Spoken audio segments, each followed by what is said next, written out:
आज आप लोगों को बताएंगे कितने प्रकार के त्रिभुज होते हैं, जिसको इंग्लिश में बोलते हैं टाइप्स ऑफ ट्रायंगल। चलिए हेडिंग पहले लिख लेते हैं, टाइप्स ऑफ ट्रायंगल। तो हम लोग पढ़ते हैं 6 प्रकार के ट्रायंगल हैं हम लोग के पास। तो 6 प्रकार में हम लोग सबसे पहले लिखेंगे इक्विलैटरल ट्रायंगल,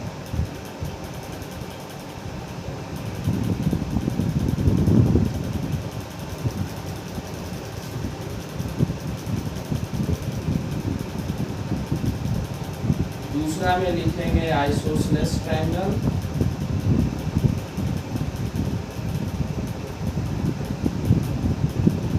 तीसरा में लिखेंगे स्केलेन ट्रायंगल,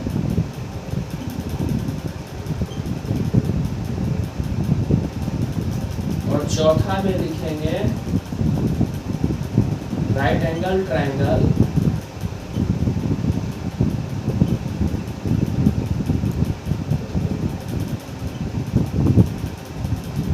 पांचवा में लिखेंगे एक्यूट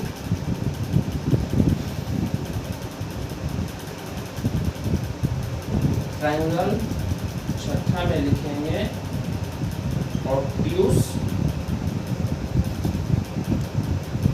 एंगल ट्रायंगल। तो 6 ट्रायंगल हैं, 3 ट्रायंगल साइड बेस पर हैं और 3 ट्रायंगल एंगल बेस पे है। जैसे हम लोग हिंदी में बोलते हैं उसको साइड को भुजा पर आधारित है, और 3 ट्रायंगल जो है हम लोग का एंगल कोण पे आधारित है। इसीलिए पहला 3 ट्रायंगल जो ये है हम लोग का भुजा पर आधारित है, ठीक, जिसको हम लोग साइड बोल सकते हैं, साइड पे है, ठीक। और ये 3 ट्रायंगल जो है हम लोग का एंगल पर है, जिसको हम लोग कोण भी बोलते हैं हिंदी में। तो ये 4 ट्रायंगल है और इसको हम लोग हिंदी में भी बोल सकते हैं। इसको हिंदी में पहला इक्विलैटरल ट्रायंगल को बोलते हैं समबाहु त्रिभुज, समद्विबाहु त्रिभुज आइसोसेलेस को बोलते हैं, और स्केलेन को बोलते हैं विषमबाहु, ठीक। और राइट एंगल को हम लोग राइट एंगल ट्रायंगल को बोल देते हैं हिंदी में, जिसको हम लोग बोलते हैं समकोण ट्रायंगल, ठीक। और एक्यूट को बोलते हैं हम लोग, जो हम लोग का 90 डिग्री से कम रहता है उसको हम लोग बोल देते हैं न्यू कोण ट्रायंगल, ठीक।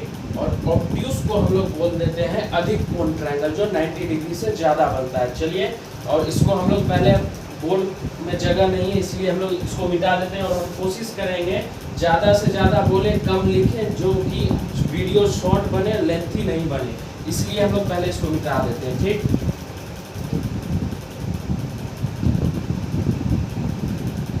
और इसका एग्जाम्पल ले लेंगे फिगर के साथ। पहले इक्विलैटरल ट्रायंगल का लेते हैं, चलिए, जिसके सभी भुजा बराबर होते हैं। जैसे 3 ले लिए, 3 सेंटीमीटर ले लिए, इसको भी 3 सेंटीमीटर लेंगे, इसको भी 3 सेंटीमीटर लेंगे, ठीक। ये हम लोग का हो गया इक्विलैटरल ट्रायंगल। और आइसोसेलेस को फिर हम लोग ले लेंगे, जिसका दो साइड बराबर रहता है। तो इसको जैसे इसको 3 ले लिए, इसको भी 3 ले लिए, एक 4 ले लिए, ठीक। तो ऐसे हम लोग ये दोनों भी इसको भी 3 मान सकते हैं, इसको भी 3, इसको 4। इसमें कोई जरूरी नहीं है कि जो मतलब यही दोनों साइड लेना है, ये मत सोचिएगा। और स्केलेन में आपस में तीनों अलग अलग होते हैं। जैसे इसको ले लिए 5, इसको ले लिए 6, इसको ले लिए 4, ये तीनों अलग अलग रहते हैं, ठीक। ये 3 समझिएगा, लिखने पे मत जाइएगा, जो बोल रहे हैं उसको ध्यान से सुनिएगा। और राइट एंगल ट्रायंगल जो 90 डिग्री का एंगल बनाता है, जैसे हम लोग इसको ऐसे ड्रॉ करेंगे, ये 90 डिग्री का एंगल बनाता है, इसको राइट एंगल ट्रायंगल बोलते हैं। जैसे इसको एग्जांपल ले लें 4, 3, 5 है दोस्तों, ये समझिएगा। और एक्यूट एंगल ट्रायंगल जो 90 डिग्री से कम बनाता है, ठीक। और इसको भी हम लोग ले लेंगे, जैसे इसको ऐसे नहीं लेंगे, बता रहे हैं,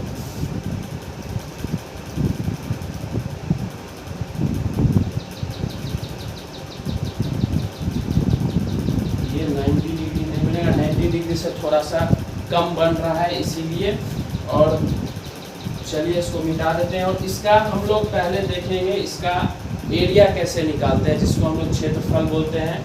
क्षेत्रफल निकालने का तरीका है इसका, बहुत आसान तरीका है और जल्दी से जल्दी आप लोग सीख जाइएगा। सबसे पहला इसमें एक आता है, सिर्फ वो मतलब इसी मतलब इक्विलैटरल ट्रायंगल के लिए वो फॉर्मूला है, ज़्यादातर वो और सब में यूज़ नहीं हो पाता है। उसको बोलते हैं √3/4 भुजा स्क्वायर, जिसको हम लोग बोलते हैं साइड।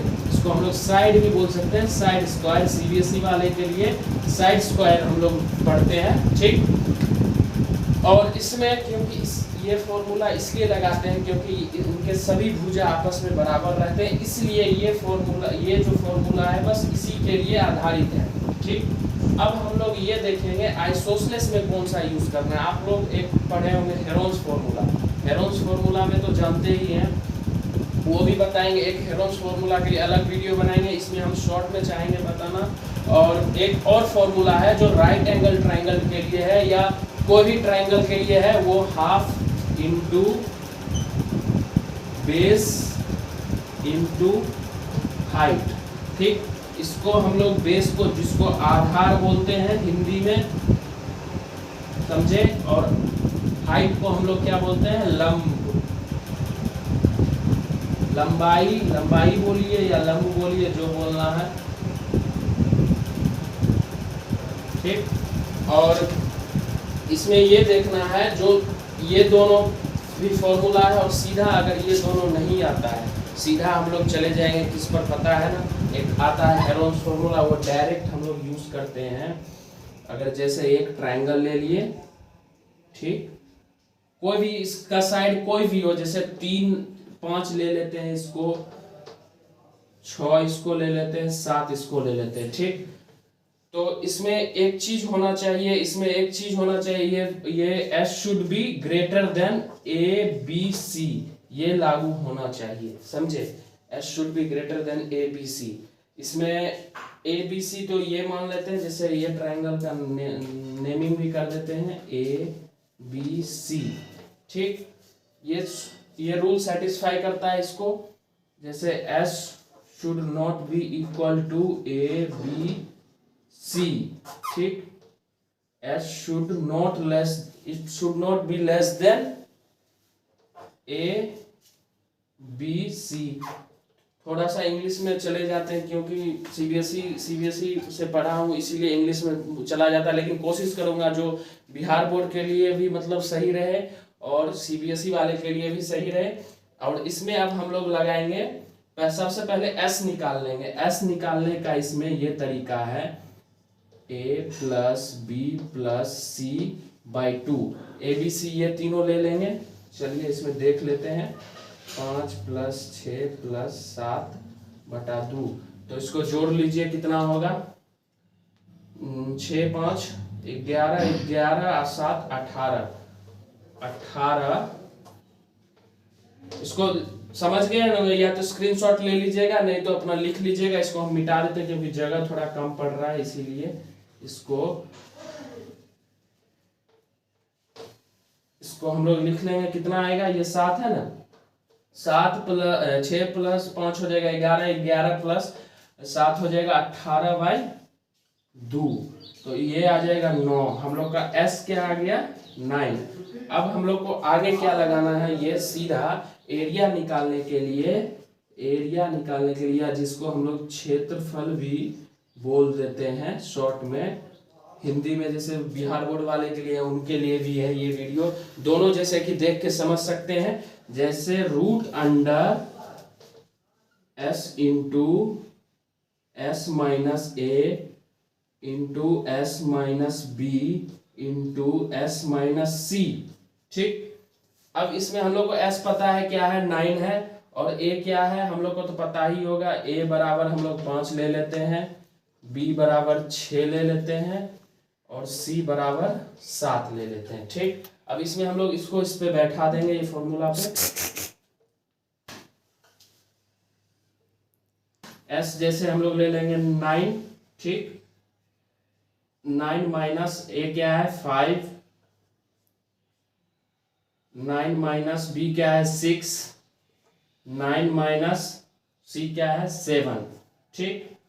अब हम लोग इसको इधर लिख लेते हैं डायरेक्ट, इसको माइनस करेंगे तो 4 होगा। 9 रूट अंडर देना नहीं भूलना है दोस्त, रूट अंडर 9 इंटू ये 9 में से 5 जाएगा तो 4 होगा, इंटू ये 9 में से 6 जाएगा तो क्या होगा 3 होगा। ये सब इंटू है बीच में, समझ रहे होंगे, इंटू है, ये मत सोचिएगा कि कुछ और है, सब इंटू है, सब मल्टीप्लिकेशन है, जैसे हम लोग गुणा बोलते हैं उसको हिंदी में। और इसको माइनस करेंगे तो 2 आएगा, ठीक। तो अब इसको हम लोग सब क्या करेंगे, गुणा कर लेंगे, डायरेक्ट गुणा कर दीजिए, पहले शॉर्ट में कर लेते हैं इसको। चलिए 9 9 चौक 36, इसको 36 लिख लेंगे, 36 गुने 3 दूना 6, 6 ले लेंगे तो ये कितना हो गया 36 गुने 6, तो इसको कर लेंगे हम लोग साइड में, 36 गुने 6, 36, 6 हाथ में 3, 6 18, 18 18 3 21, तो कितना हो गया 216। हम लोग को 216 आएगा रूट अंडर, और इसका हम लोग को परफेक्ट रूट ले लेना है। ऐसे आप मोबाइल पे करके देख लीजिएगा, ऐसे हम कहिएगा तो हम साइड में कर भी देंगे, कोई दिक्कत नहीं है। तो आप लोग करिएगा, ऐसे हम ऐसे निकाला जाता है, देख लीजिए 216 भागा, देखिए किस किस से वो विभाजित हो रहा है, उससे हम लोग करेंगे। ऐसे हम लोग इसको ले सकते हैं 14.69, इसका हो जाएगा परफेक्ट रूट। ऐसे आप करके भी देखिएगा, इसको 2 से जैसे कट रहा है 2 से विभाजित करते जाइएगा, मतलब जितना इसका देख लीजिएगा। इवन नंबर है तो 2 से करिएगा, ऑड नंबर है तो 3 से करिएगा। तो ये इवन नंबर है, जो इवन नंबर क्या होता है, इट इज मल्टीप्लीकेशन ऑफ 2, जो 2 से पूरे के पूरे विभाजित हो जाए उसको बोलते हैं इवन नंबर। और ऑड नंबर जो 3 से विभाजित हो। आज के लिए इतना ही, वीडियो कुछ ज़्यादा लेंथी हो जाएगा, इसीलिए मेरा चैनल को लाइक करिएगा, वीडियो को लाइक करिएगा, चैनल को सब्सक्राइब करिएगा। Thank you.